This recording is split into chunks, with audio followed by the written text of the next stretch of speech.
Du hérisson. Nous allons parler maintenant du hérisson, qui ressemble à un porcelet tout petit lorsqu'il tète encore. Il possède des défenses très puissantes car par nature, il est garni d'épines. Et quand il entend ou qu'il voit ou qu'il sent des hommes ou des bêtes qui se trouvent près de lui, il se met à l'abri et s'enferme derrière ses armes. Après quoi, il ne craint plus guère d'être attaqué. Il ne peut pas se défendre contre l'homme, mais si un animal voulait s'emparer de lui, je ne sais comment il pourrait parvenir à le dévorer sans que le hérisson ne lui fasse de cruelles blessures.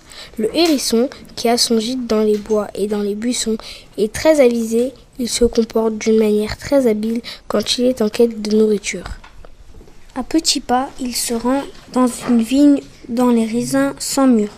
Il fait tant et si bien qu'il grimpe sur la vigne à l'endroit où il y a la plus grande quantité de raisins et il la secoue si fort que les grains tombent en abondance.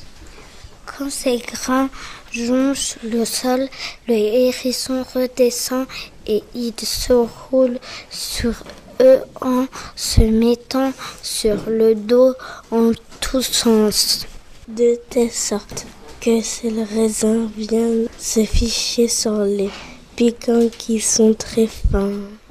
Et une fois qu'il s'est abondamment chargé, il s'en retourne tout tranquillement vers son terrier où se trouvent ses petits. Et aussi longtemps que dure la saison des pommes, il agit de la même manière que celle que je vous ai décrite pour les raisins.